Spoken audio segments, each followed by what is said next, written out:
உங்களெல்லாம் பார்ப்பது ரொம்ப சந்தோஷம். என் பெயர் சொல்ல தேவையில்லைன்னு நினைக்கிறேன். ஏன்னா நேற்று ஒரு நாள் முழுக்க என்னை இலவசமாகவே ட்ரெண்ட் பண்ணிட்டாங்க.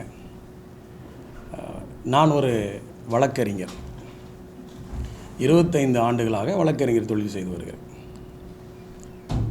அது மாத்திரம் இல்லாமல் நான் ஒரு சர்வதேச உரிமை கழகம், அதாவது இன்டர்நேஷ்னல் ரைட் ஆர்கனைசேஷனுங்கிற ஒரு அமைப்பை நடத்தியும் வருகிறேன். அது நான் பொலிட்டிக்கல் அண்ட் நான் ப்ராஃபிட்டபிள் ஒரு அமைப்பு. விஸ்டம் லா சேம்பர் என்கிற ஒரு சொசைட்டியை ஏற்படுத்தி அதிலும் அநேக வழக்கறிஞர்கள் இருக்கிறார்கள். வழக்கறிஞர்கள் பிள்ளைகளுக்கு நாங்கள் படிக்க வைத்து கொண்டு இருக்கிறோம். இதுதான் இப்போது தற்போதைய நிலை. என்னை குறித்து நேற்று லிடியா என்கிற என்னுடைய மகள் ஒரு பெரிய செய்தி, பரபரப்பான ஒரு புகாரை கொடுத்திருந்தார்கள். அதை நான் வன்மையாக நான் மறுக்கிறேன். ஏன்னா அந்த புகார் தப்பு. 2014ஆம் ஆண்டிலே என்னை விட்டு அவர்கள் குடும்பமாய் பிரிந்து விட்டார்கள். அவர்களுக்கும் எனக்கும் எந்த சம்மந்தம் இல்லை. அப்புறம் அந்த பொண்ணுடைய 11th 12th தான் என்னட்ட அவங்க இவங்களை சேர்த்து வச்சுன்னு எடுக்கிற முயற்சியில் வந்தாங்க. 11th 12th படிக்கும்போதே அவளுடைய சில நடவடிக்கைகள் தவறாக இருந்தனால நான் கண்டித்தேன். அவங்க அம்மா துபாய்க்கு போயிட்டாங்க. துபாய்க்கு போனது எங்கிட்ட சொல்ல அவசியம் இல்லை, பிரிஞ்சிட்டாங்கல்ல. துபாய்க்கு போயிட்டாங்க. துபாய்க்கு இந்த பொண்ணையும் கூட்டிகிட்டு போயிட்டாங்க. ஆக மொத்தம் அந்த பொண் என்கிட்ட 2 வருஷம்தான், 1.5 வருஷம்தான் என் கூட இருந்திருக்கிறா. மீதி அவங்க அம்மா என் கூட இல்லை. அவங்களோட தாத்தா மறித்த போது வந்தாங்க, சமாதானம் பேசினோம், வரல. இந்த வழக்கு திருச்சி கோர்ட்டில் நிலுவையில் இருக்கும்போது எத்தனை முறை நம்ம சம்மன் அனுப்பியும் அந்த சத்யகலாவுடைய அம்மா பிரேமா அந்த சம்மனை வாங்காமல் வேண்டுமென்றே மறுத்தார்கள். இது இப்படியே இருக்கிறது. 10 வருட காலமாக எந்த விதமான கான்டாக்ட் கிடையாது. திடீரென்று ஒரு 6 மாதத்திற்கு முன்பாக நான் எங்களுடைய வளர்ச்சி அதிகமாக இருந்த காரணத்தினால என்கிட்ட கேட்குறாங்க, என்ன நீங்கள் இப்படியே போனால் இப்படி ஒரு செட்டில்மெண்ட்டுக்கு வாங்க. என்ன செட்டில்மெண்ட் வரணும்? இல்லை நீங்கள் பணம்லாம் நிறைய வச்சுருக்கீங்க, நீங்கள் பணத்தை கொடுத்து எதாவது முடிக்கணும், இல்லை எதாவது ஒன்று செய்யணும்ல. எனக்கு படிக்கிறதுக்கு வழி இல்லாமல் இருக்கிறேன், எனக்கு லோன் கட்டணும், எனக்கு நீ எப்போ பணம் அனுப்பி வைப்ப அப்படின்னு கேட்குறாங்க. நீ கல்யாணம் முடிச்சுட்ட, அந்த பொண்ணோட தொடர்பு இருக்கிற, இந்த பொண்ணோட தொடர்பு இருக்கிற, எனக்கு எதாவது செட்டில் பண்ணுன்னு என்கிட்ட கேட்குறாங்க. நான் சொன்னேன், நான் கெட்டவன்னு சொல்லி தான் மறுபடியும் நீங்கள் என்கிட்ட வரீங்க. 10 வருஷத்துக்கு முன்னாடி போகும்போதும் இவர் ரொம்ப மோசமானவர், நான் அந்த பெண்ணை வச்சுருக்கிறேன், இந்த நல்ல வேலை எத்தனை பெண்ணை வச்சுருக்கேன்னு அவங்க தான் எனக்கு சொல்கிறாங்களே தவிர சொல்கிறாங்க. மறுபடியும் அதே 10 ஆண்டு கழிந்து அவங்க என்ன டிமாண்ட் பண்ணுறாங்க? நீ கெட்டவன், ஆனால் எனக்கு என்ன செய்ய போகிறேன்? மகளிர் ஆணையத்திலையும் வரும்போது அதை தான் சொல்கிறாங்க. மகளிர் ஆணையத்தில் கம்ப்ளைண்ட் கொடுக்குறாங்க. இவர் நிறைய பெண்களோட தொடர்பு பார்க்காங்கன்னு ஃபோட்டோலாம் காமிச்சிட்டு மகளிர் ஆணையம் அவங்கள சொல்கிறாங்க, ஏம்மா இது இந்த கம்ப்ளைண்ட் நீ கொடுக்கக்கூடாது, பாதிக்கப்பட்டவங்க யாராவது சொல்லணும்ல, நீ சொல்கிற, நான் கூட சொல்லுவேன்ல. நான் சொன்னேன், இது 10 ஆண்டுகளுக்கு முன்பாக நடந்த ஒரு சம்பவத்திலாம் நீ பிரிஞ்சு போயிட்டு இன்றைக்கி எங்கள் அப்பா ஒன்று இதை நீ சட்ட ரீதியாக அணுகிக்கோமா அப்படின்னு சொல்லும்போது மகளிர் ஆணையத்தில் அவங்களுடைய எந்த விதமான மகளிர் ஆணையருடைய பேச்சை ஏற்றுக்கொள்ளாமல் ஆணையத்து முன்பாகவே வைத்து, நீ ஆம்பளையா, உன்னை கேவலப்படுத்துவேன், உன்னை நான் அசிங்கப்படுத்துவேன், நீ எப்படி இருப்ப, உன் பணம் வேண்டாம், எனக்கு ஒன்றும் வேண்டாம், நான் என்ன செய்வேன் பாருன்னு சவால் விட்டது அங்கேயே தெரியும். இதற்கு இடையில் என்னுடைய வழக்கறிஞராக இருக்கிற என்னோடய அசோசியேட் வழக்கறிஞர் உயர்ந்த அந்த ரவிக்குமார் அவர்களை வீட்டுக்கு அழைத்து எங்களை அங்கே அழைத்து பேசினோம். அப்போது அவங்க பண்ணுற டிமாண்டு, எங்கள் பணத்தையும் நகையும் எங்கள் எல்லாத்தையும் எங்களுக்கு கொடுத்தா நாங்கள் விட்டுருதோம், அதற்கான ஆதாரங்கள் உள்ளது. இப்போ நீங்கள் மீடியாவில் காமிக்க நான் அந்த பொண்ணு மாதிரி கேவலங்கட்ட பையன் கிடையாது.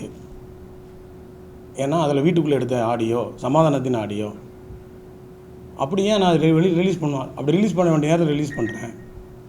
அப்போ அந்த மாதிரி நம்ம கேட்கும்போது நாங்கள் சொல்கிறோம், சட்ட ரீதியாக உங்கள் அம்மா வர சொல்லு, நீ இன்றைக்கி பணம் வாங்கிட்டு ஓடிடுவேன், நாளைக்கு உங்கள் அம்மா என்கிட்ட பணம் எனக்கு தான் நான் செய்வேன். நேரடியாக கோர்ட்டுக்கு வாங்க.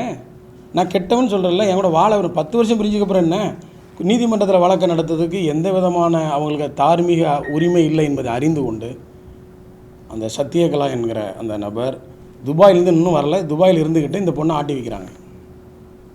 இதுதான் உண்மை. நான் ஒரு மத போதகர், நான் சர்ச்சை வச்சுருக்கிறேன்னு சொன்னோடனே அன்பு இந்து சகோதரர்கள்லாம் என் மேலே தப்பாக நினச்சிக்கிட்டீங்க. முதல்ல அதை புரிஞ்சுங்க. நான் சர்ச்சை வச்சுருக்கிற மாதிரியும் நான் ஒரு சபை நடத்துகிறேன், போலி போதகர். ஐயோ, நான் கிறிஸ்தவ மதத்தை நம்புகிறவன், நான் எல்லா சபைக்கும் போய் பிரசங்கம் பண்ணுவேன், எனக்கு சபையே கிடையாது. நான் 1000 விசுவாசிகள் வச்சுருக்கிறாருமோ, காணிக்க வாங்குறாரு, வர பொம்பளை கூடலாம், இதெல்லாம் வந்து அநியாயமானது, அக்கிரமானது. நான் வன்மையாக கண்டிக்கிறேன். என் பேரில் எதுவும் சபை இருக்குதா? கள்ள போதகர், மத போதகருங்கிறீங்க. எந்த சர்ச்சில் நான் பாஸ்டர் சொல்லுங்கள்? இல்லை என் சர்ச்சுக்கு ஏதாவது பேர் இருக்குதா? இல்லை என்ன யாராவது என் விசுவாசி நீங்கள் சொல்கிற மாதிரி ஒவ்வொரு ஞாயிற்றுக்கிழமையும் நான் ஒரு இடத்துல கூடி நான் ஆராதனை நடத்தி மக்களை சேர்க்குறேன்னா இது இல்லை. ஆமாம், போதகம். நான் கிறிஸ்தவ மதத்தை நான் நம்புறதுனால நான் ஒவ்வொரு சபைக்கு போய் பிரசங்கம் பண்ணுறேன், போதகம் பண்ணுறேன். நான் அழைச்சா போய் பேசுவேன். அவங்க என்ன சொல்கிறாங்க, வேணும்னு இவர் வந்து நிறைய பெண்களை கூட்டு வச்சு நடத்துகிறேன். எங்கே நடத்துகிறேன்? என்னை அழைக்கிற இடத்துல நான் போகிறேன், எனக்கு சொந்தமாக. அப்போ இது வந்து அந்த பொண்ணு சொன்னது உண்மைன்னா நான் ஏற்றுக்கிறேன். திட்டமிடப்பட்டு இதை வேறு என்ன யாரோ சூழ்ச்சி பண்ணுறாங்க. என்னென்னா இப்படிலாம் போட்டால் தான் ட்ரெண்ட் ஆகும், இப்படி போட்டால் தான் இவர் மத போதனை போட்டால் தான் எவனுமே எதுவும் கண்டுக்க மாட்டான். எனக்கு அண்ணா நகரை சேர்ந்தேன்னு போட்டிருக்கு. நான் அண்ணா நகரே கிடையாது. மகளிர் ஆணையத்தில் இந்த அலுவலக அட்ரஸுக்கு சம்மன் அனுப்ப தெரிஞ்ச அந்த சானிலிடியா கிரேஸுக்கு அண்ணா நகர்னு ஏன் கொடுத்தாங்க? அப்போ அவங்களுக்கு என்ன தெரியுது? இந்த அட்ரஸ் கொடுத்து அங்கே வருவாங்க, அங்கே விசாரித்தா எதுவுமே இருக்காது, சபைன்னு ஒன்று இருக்காது. திருநெல்வேலி அட்ரஸ் நல்லா தெரியும். ஏன் அதை கொடுக்கல?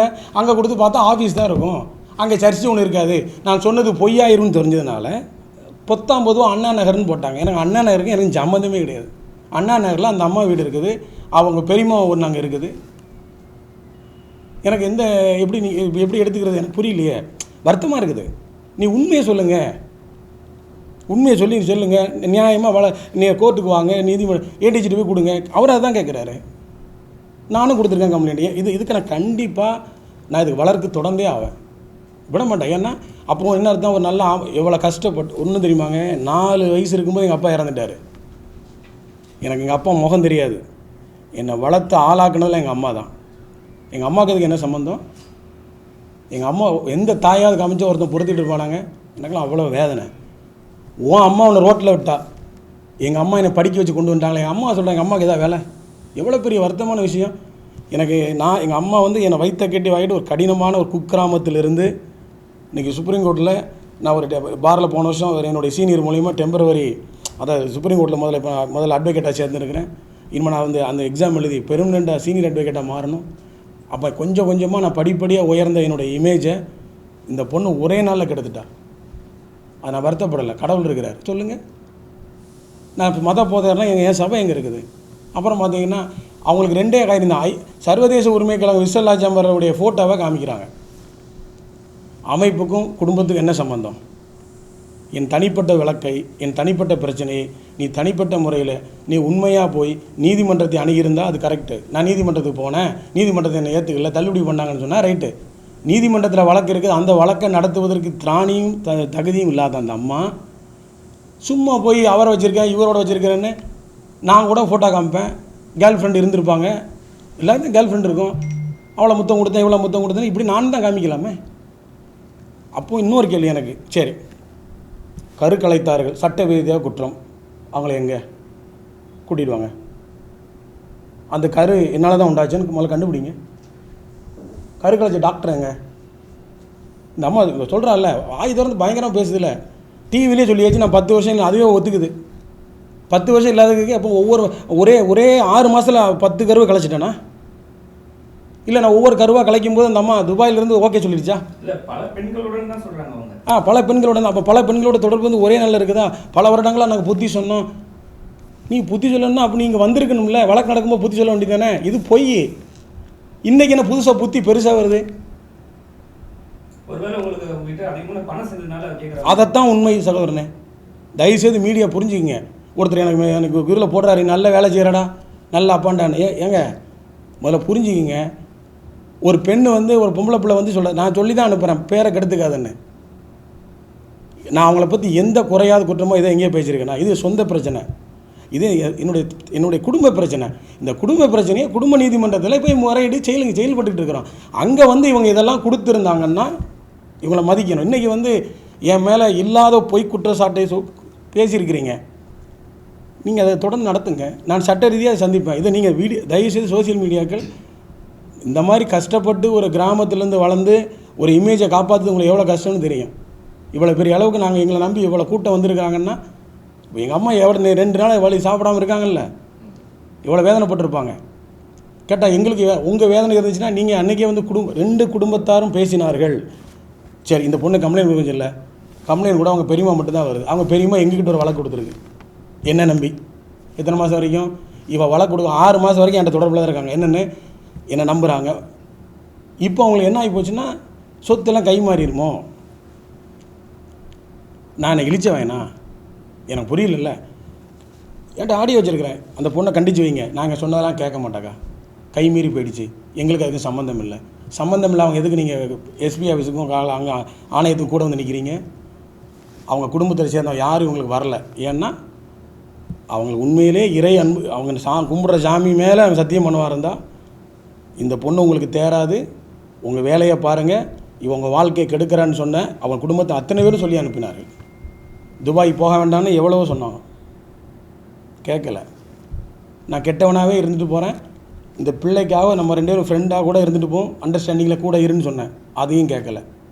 அப்போ அவங்க மோட்டோ என்ன தெரியுமில்ல, இவ்வளோ நாள் வராத அக்கறை, இவ்வளோ நாள் வராத ஒரு எங்கள் அப்பா 10 வருஷம் தப்பு பண்ணார், 10 வருஷம் வேலை செஞ்சார்னு சொல்லிவிட்டு திடீர்னு இன்றைக்கி வந்து நான் யார் தெரியுமா, பெண்களை நான் காப்பாற்றுவேன்னா எந்த பெண்களை இவன்கிட்ட போய் கம்ப்ளைண்ட் கொடுத்தாங்க? அப்படி மிரட்டி அனுப்பிடுறாரு. அப்போ கருக்கலைப்பு செய்த டாக்டர் மேலேயும் கம்ப்ளைண்ட் கொண்டு வாங்க. எந்த பெண்ணெல்லாம் தெரியாமல் கருக்கலைச்சதோ அந்த பெண்ணையும் கூட்டிகிட்டு வரணும்ல. வந்து எல்லோருமே இந்த வழக்கை சந்திப்போம். சார், ஆக்சுவலாக இந்த ப்ரெஸ் மீட் எதுக்கு வச்சுருக்கீங்க? அவங்க சொல்கிறதெல்லாம் பொய், 100% பொய். இப்போ அதை மக்களுக்கு விலைக்கு சொல்கிறேன். நான் மதத்தை போதகம் பண்ணால் நான் சர்ச்சை வச்சுருக்கேன்னு நினச்சி தான் நிறைய இந்து சகோதரர்கள் தவறாக புரிஞ்சுக்கிறாங்க. இவனுக்கு வேறு வேலையே கிடையாது. எனக்கு வேலை, வழக்கறிஞர் தொழிலுங்க. நான் யார்ட்டையாவது காணிக்கை அது பேர் என்ன இதுன்னு இது வாங்குவாங்கல்ல, உண்டியில் காசு போட்டு போங்க, எங்கள் வீட்டுக்கு வாங்க, வாரம் உங்கள் வீட்டுக்கு வந்து ஜோம் பண்ணுறேன், எங்கேயா சொல்லியிருக்கேன்னா? நான் நம்புகிற மதத்தை நான் பிரசங்கம் பண்ணுறேன். இதில் எங்கே இருக்குது எனக்கு, நான் எந்த பெண்ணை ஏமாத்துன்னு சொல்கிறாங்க. அப்போ ஒரு தனிப்பட்ட குடும்ப பிரச்சனையை, இதில் இன்னொரு பின்னணி இருக்குது. இவங்க ஆரம்பித்து 1 வருட காலத்தில் இவ்வளோ பெரிய ரீச் ஆகிட்டாங்க. 20,000 மெம்பர் இருக்கிறாங்க. நிறைய சமுதாய சேவை நாங்கள் பண்ணுறோம். அது வெளியே தெரியாவிட்டாலும் அது அரசாங்கத்துக்கும் தெரியும், எல்லாத்துக்கும் தெரியும். எங்கள் கூட நல்ல ஒழுக்கமான நல்ல குடும்ப பெண்கள் இருக்கிறாங்க. எங்களுடைய சர்வதேச உரிமை கழகத்திலே நாங்கள் எல்லோரும் ஒருவருக்கு ஒரு சகோதர சகோதரியாக நேசிக்கிறோம் எல்லாருமே. இந்த மாநாட்டில் நிறைய பேர் இப்போ சுவர் விளம்பரம் எழுத ஆரம்பிச்சிட்டாங்கல்ல, இவங்க பெரிய லெவலில் பண்ண போகிறாங்க. இந்த மாநாட்டை சீர்குலைக்கணும்னு சொல்ல சில சக்திகள், அது உங்களுக்கு தெரிய வேண்டியது, உங்களுக்கு அரசியல்காரங்களுக்கு தெரியும், டிவி பார்க்குறவங்களுக்கு தெரியும். அவங்களோட சேர்ந்துக்கிட்டு இந்த நேரத்தில் ஒரு பேரை கெட்ட பேர் ஆக்கினா இது அப்படி கலைஞ்சிரும். இவர் மோசமான, இது வேறு எந்த ஆயுதத்தையும் கையில் எடுக்க முடியாது. ஒருத்தர் கூட யாருமே நீங்கள் எதிர்த்து கேட்கல. 10 வருஷமாக எங்கேம்மா போனால் இப்போ வந்துன்னு. இல்லை, நாங்கள் சந்தேகப்படலை. ஆனால் இதுக்கான பின்புலம் இருக்குது. இல்லைன்னா இந்த ஒரு தனி பெண்ணால் ஒரு பெரிய போராட்டத்தை வெளியே கொண்டு வர முடியாது. அவங்க அந்தளவுக்கு வந்து விவரமும் கிடையாது. சார், அவங்களும் இல்லை சார், நீங்களும் படிச்சவங்க, அவங்க அட்வொகேட் பொண்ணு, அவங்களுக்கு ஒரு விஷயம் தெரியல, கொஞ்ச நாளாக அவங்க கூட இருந்திருப்பாங்க. கொஞ்ச நாளாவே இல்லையே, சின்ன பிள்ளையே 11 வருஷம் இருந்திருக்கிறாங்க. அவங்க இருந்த வயசில் இருக்கட்டும், என் பொண்ணு தான், எல்லாம் ரைட்டு தான். ஆனால் கரெக்டாக 1ஆம் தேதி எடுத்து மகளிர் ஆணையத்தில் முடிஞ்சு 1.5 மாதம் ஆகுது. அந்த அம்மா அனுப்பி விட்டாங்க. இமிடியேட்டாக போய் எனக்கு அன்றைக்கே கம்ப்ளைண்ட் கொடுத்துருந்தா ரைட்டு. இவங்க என்ன பண்ணுறாங்க, எல்லா தேவையில்லாத என்னெல்லாம் யாரெல்லாம் பார்க்கணுமோ பார்த்து இதை எப்படி செட் பண்ண சொல்லி பிளான் பண்ணி செஞ்சது தான் இது. இப்போ அவங்க ப்ரெஸ் மீட் கொடுத்துதான் பிளான் பண்ணி செஞ்சது. அவங்க சொல்கிற விஷயம் ஒரே விஷயம், அவர் எங்கள் அப்பா கூட சொல்ல, அவர் ஒரு மத போதகர், அவரால் நிறைய பெண்கள் சீரழிக்கப்பட்டிருக்காங்க. அதுக்கப்புறம் வந்து அங்கே என்ன ஆகுதுன்னா, என்னோட அப்பா தப்பு பண்ணுறாரு, அதை ஃபஸ்ட் நாங்கள் திருத்திட்டோம், அதுக்கப்புறம் அவரை நாங்கள் மன்னிச்சு ஏற்றிட்டோம். ஆனால் திருப்பியும் ஒரு அதே தப்பு பண்ணதுனால வந்து நாங்கள் ஊர்லேருந்து வந்து சில விஷயம் கேட்டோம், அவர் ஒத்துக்க மாட்டேன்னாரு. ரொம்ப சந்தோஷம். சரிங்களா? அதுக்கப்புறம் வந்து அவங்க என்ன சொல்கிறாங்க, நான் இவரை வந்து கண்டிப்பாக வந்து எல்லா பெண்களிடமும் வந்து இவரை காப்பாற்றுவேன்றாங்க. அதுக்கு உங்களோட நல்ல கேள்வி. எப்போ என்னை மன்னிச்சாங்க, எப்போ என்னை வந்து ஏற்றுக்கிட்டாங்க, என்னை மன்னிச்சதுக்காக என்னை வந்து நான் அவர் மன்னிச்சோம்னு சொன்னாங்களா? இல்லை இவங்க என்ன, அப்போ நான் வந்து ஒரு 4 பெண்ணை வந்து கற்பம் கலைச்சிட்டோம்னா மன்னிச்சு ஏற்றுக்குவாங்களா? அப்போ ஓகே தானே அது? அவங்க கேள்விக்கு வரும். சரி ஒரு 10 பிள்ளையை நீ கெடுத்துட்டப்பா உன்னை மன்னிக்கிறேன் இனிமேல் கெடுக்காதுன்னு சொன்னால் அப்படி அப்போ இவங்க பெண்ணா தர்த்தானே? நீ ஒன்று மன்னிச்சா எல்லாத்தையும் மன்னிக்கணும். அவங்க கதைக்கு வரேன், நீங்கள் ஒன்று இதை பார்த்து இதை மட்டும் கட் பண்ணி போட்டு விட்றாதீங்க. இது அது வேறு இல்லை சொல்கிறேன் இயற்கையாகவே. 10 பெண்களை கற்பது அவரே சொல்லிவிட்டார் பாருங்கன்றாங்க. இல்லை இப்போ மன்னிக்கிறாங்கல்ல, அப்போ நான் 10 பெண்களை இவங்க சொல்கிறாங்களே சார் 5 பெண்களை இவங்க கற்பழிச்சிட்டார் சார், நான் மன்னிச்சிட்டேன், மீதி 5 பெண்களை கற்பழிச்சு நான் விட மாட்டேன். அப்போ எனக்கு இது புரியலையே. இது அப்போ இது போகிற நாடகம். இவ யார் என்ன மன்னிக்கிறது? இவ வந்து மன்னிச்சாருன்னா நீ என்ன பண்ணியிருக்கணும்? நீதிமன்றத்தில் வந்து அணுகியிருக்கணும். இவங்க என்னைக்கு வந்ததே 6 மாதம் முன்னாடி. பாஸ்போர்ட்டை காமிக்க சொல்லுங்கள். பாஸ்போர்ட்டை முடக்கினா தான் அந்த பிள்ளையோட விவரம் தெரியும். இது வந்து எங்களுடைய சர்வதேச உரிமை கழகத்தையும் எங்களுடைய விஸ்டல் ஆச்சம்பரின் பேரை கெடுக்கணும், முக்கியமாக என் பேரை கெடுக்கணும். அது நடக்கவே நடக்காது. நாங்கள் உண்மையாக கடினமாக உழைச்சி வந்தது. எவன்ட்டையும் ஆட்டையை போட்டோம், நிறைய சொல்லுவாங்க ஆட்டையை போட்டாங்க அங்கே, அதெல்லாம் கிடையவே கிடையாது. அதை வந்து இந்த மாநாட்டை கெடுக்கணுங்கிற முழு திட்டம் தான். என் பேரை கெடுக்கணும் தான். அவள் இங்கே சவால் விட்டு ஆடியோ கூட இருக்கு, அவன் பேரை கெடுக்காம விட மாட்டேன்னு. அப்படின்னா இந்த பொண்ணு வந்து திருத்ததுக்கு வந்திருக்கா, பேரை கெடுக்கிறதுக்கு வந்திருக்கா? பெண்கள்கிட்ட என்னை பாதுகாப்புனா எந்த பெண்கள் கொடுத்துருக்காங்க? இவர் என்னை வந்து கையை பிடிச்சிருக்காருன்னு. அப்படி பெண்களுக்கு பாதுகாப்புனா என் கூட இவ்வளோ பெண்கள் என் கூட்டம் இருக்குது. அதுதான் சார் கேட்க வந்தேன். என்னன்னா இப்போ வந்து ஒரு பெண் பாதுகாப்புக்காக வந்து சொல்றாங்க உங்ககிட்ட. ஆனா உங்க ஆர்கனைசேஷன் வந்து 20,000 பேர் இருக்காங்க, 20,000 பேர் இருக்காங்க. அப்படி பார்த்தாலும் ஒரு 10,000 பெண்கள் இருப்பாங்க. அவங்க வந்து இந்த விஷயத்தை கேள்விப்பட்டோன்னு என்ன ரியாக்ட் பண்ணாங்க? எங்கள் தலைவரை நான் நம்புகிறோம். இதுவரைக்கும் பயணித்தவர் எங்கள் கூட இருந்த வரைக்கும் நான் கேட்க வேண்டாம், நீங்களே போய் கேளுங்க. ஏன்னா நான் கேட்டால் கூட சொல்லி வச்சோம், யார்கிட்ட வேணாலும் நீங்கள் போய் கேளுங்க இவருடைய கேரக்டர் எப்படின்னு சொல்லுங்கள். நான் அது ஓப்பன் சேலஞ்சே சொல்கிறேன். எங்கள் அமைப்பை சேர்ந்த நிர்வாகிகிட்ட ஒரு பெண்ணிட்ட போய் கேளுங்க. எல்லோரும் இங்கே கிளம்பி வந்துட்டு இருக்கிறாங்க ஒவ்வொரு மாவட்டமாக. இது எப்படி ஒரு வந்து எங்கள் பெண்ணுக்கே இழப்பு. ஒரு 10 பேரை கற்பழிச்சாரான், இது பண்ணுறான் அது பண்ணுறான் நீ சொல்லிட்டு போகிறான், நீங்கள் எப்படி விட்டுட்டு இருப்பீங்க? குடும்ப பிரச்சனையை திசை திருப்பி அவங்களுக்கு ஆதாயம் கிடைக்கல. இப்போ 10 வருஷம் பிரிஞ்சாச்சு, நீதிமன்றத்துக்கு போனாலும் ஒன்றும் ஆக போகிறதில்ல. நீதிமன்றத்துக்கு வந்து கேட்பான்ல, ஆட்டோமேட்டிக்காக டிவோர்ஸ் ஆகிடும். டிவோர்ஸ்க்கு ஆக தான் செய்யும். ஏற்கனவே 10 ஆண்டுகள் 7 வருடங்கள் பிரிந்தாலே முடிஞ்சு போச்சு, தொடர்பே இல்லை. அதனால் இப்போ அவங்க எதையாவது ஒன்று கையில் எடுத்துக்கிட்டு இவரை இப்படி தான் கேவலப்படுத்தணும்னு நினைக்கிறாங்க. நான் உண்மையிலே வந்து அந்த திருச்சியில் இருக்கிற கோர்ட்டில் வழக்கை நடத்த சொல்லுங்கள். நல்ல கேள்வி. அவளுக்கு வந்து 11, 12ஆம் கிளாஸ் வரைக்கும் என் கூட இருந்தா. எந்த ஃப்ரெண்டு? 11th ஸ்டாண்டர்ட் ஃப்ரெண்டை சொல்கிறாளா, இல்லை வந்து துபாயில் இருக்கிற ஃப்ரெண்டு 3 வருஷம் படிச்சிருக்கா அந்த ஃப்ரெண்டை சொல்கிறாளா, இல்லை 8ஆம் கிளாஸ் படித்த பிள்ளையை சொல்கிறாளா? இல்லை கரெக்டு கிடையாது. அவளுக்கு ஃப்ரெண்டு இருக்கும்ல, 11th 12ங்கிறாங்க. அவங்க என் கூட இருந்தாங்க. எந்த ஃப்ரெண்டு? முழுக்க போய் தோழியை வந்து ஒன்றா. அவள் தோழி எங்கே இருக்கா? இவ கூட்டு வந்த மாதிரி. இவன் இருந்ததே 1.5 வருஷம் என் கூடவே இருந்து என்கிட்டவே பலகாரங்கள்லாம் எடுத்துக்கிட்டு யாரை இவங்களை இப்போ கேவலப்படுத்தலான்னு நினைக்கிறது. தோழி ஏமாற்றிட்டேன், இப்போ தோழி ஏமாற்றிட்டா தோழி வந்து கம்ப்ளைண்ட் கொடுக்கட்டுமே. அப்போ தோழி சொல்கிறது போய் முழுக்க பச்சை போய் அது. இது அவளுக்கும் தெரியும். தோழிகிட்ட எத்தனை முறை பேசினா எடுத்துற சொல்லுங்கள். சரிங்க சார். இப்போ வந்து கண்டிப்பாக வந்து நீங்களும் ஒரு மறுப்பு தெரிவிச்சிருக்கீங்க. அவங்க வந்து சொன்னாங்க, ஒரு பைக்கு பேட்டி கொடுத்தாங்க, இந்த மாதிரி எங்கள் அப்பா ரொம்ப கெட்டவன். அதுக்கப்புறம் நீங்கள் ஒரு விஷயம் சொல்லியிருந்தீங்க, 25 லட்ச ரூபாய் கேட்டு. உண்மைதான். அதை பற்றி 25 லட்ச ரூபாய் கேட்டது உண்மை. அவங்க வந்து நகை போட்டோம். இப்போ புதுசாக ஒரு கதை சொல்கிறாங்க, நாங்கள் வந்து 150 பவுன் நகை போட்டோம்னு. அப்படிலாம் ஒன்றும் போடலை. இது திருமணம், காதல் திருமணம். என் கூட ஓடி தான் வந்து கல்யாணம் பண்ணாங்க. நாங்கள் பார்த்து நல்லா தான் வச்சுருந்தோம். அவங்க அந்த மாதிரி நகைலாம் போடலை. அந்த நகையை திருப்பி கொடு, சொத்தை திருப்பி கொடுன்னு கேட்குறாங்க. சொத்து என் பேரில் கிடையாது. அவங்களுடைய அப்பா வந்து பெரிய பணக்காரர், நல்ல மனிதர், காரைக்காலில் இருக்கிற, இறந்துட்டார். அவர் இருந்திருந்தால் அந்த அளவுக்கு விட்டுருக்க மாட்டாங்க. அவர் ஒரு தங்கமான மனுஷன்.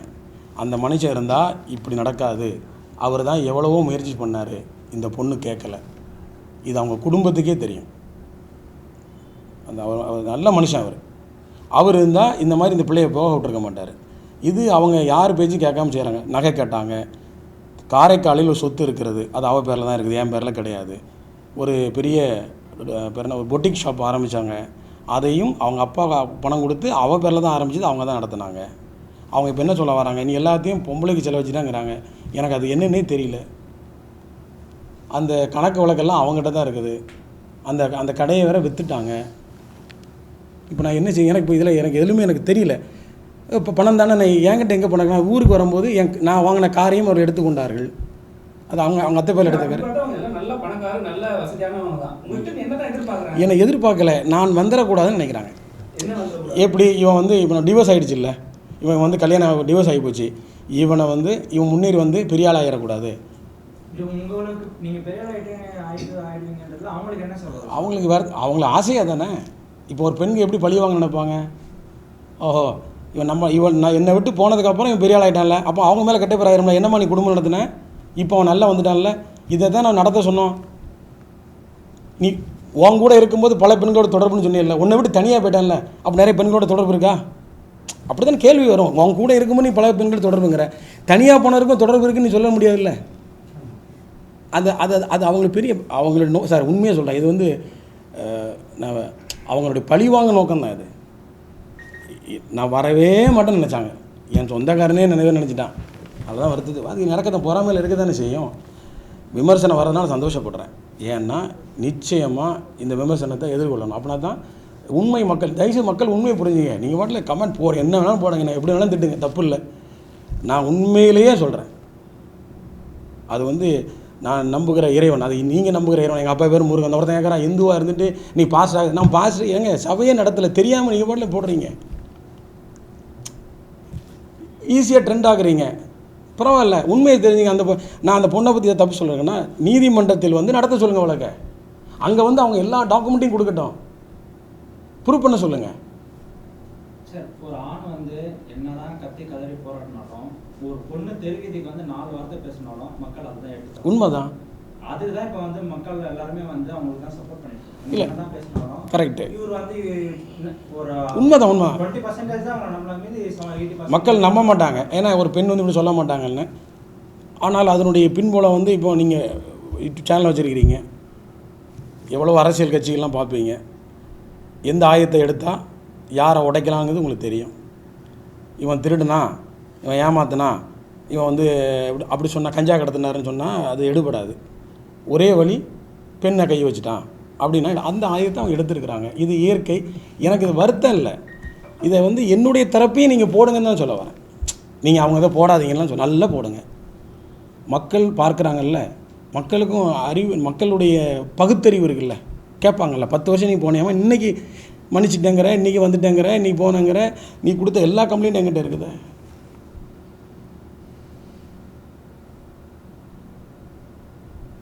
சரி, இப்போ லாஸ்ட்டாக வந்து அவங்க வந்து போலீஸில் கம்ப்ளைண்ட் பண்ணிட்டாங்க.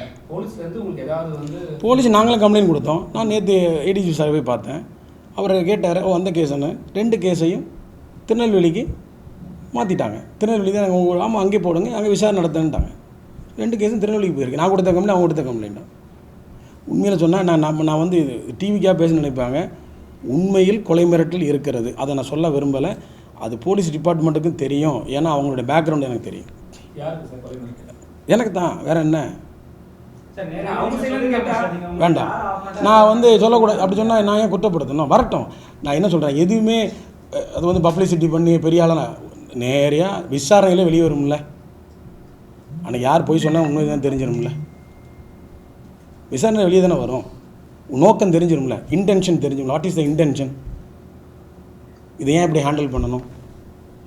தனி குடும்ப பிரச்சனையை இவ்வளோ மன்னிச்சு ஏற்றுக்கிறவங்க, இவ்வளோ சொல்கிறவங்க, அந்த நீதிமன்றத்தில் இருக்கிற வழக்கில் போய் ஆஜரானா என்ன? அங்கே நீதிபதிட்டு எடுத்து சொல்லலாம்ல. அந்த நீதிமன்றத்தில் எடுத்து சொல்லிவிட்டு நீதிமன்றத்திலேருந்து வெளியே வந்து ஒரு ப்ரெஸ் மீட் வச்சு நான் வந்து சட்ட ரீதியாக வழக்கை சந்திக்கிறேன், இவரை குற்றவாளி என்று நான் நிரூபிக்கிறேன்னு சொல்லியிருந்தாங்கன்னா எக்ஸலண்ட், வரவேற்கத்தக்கது.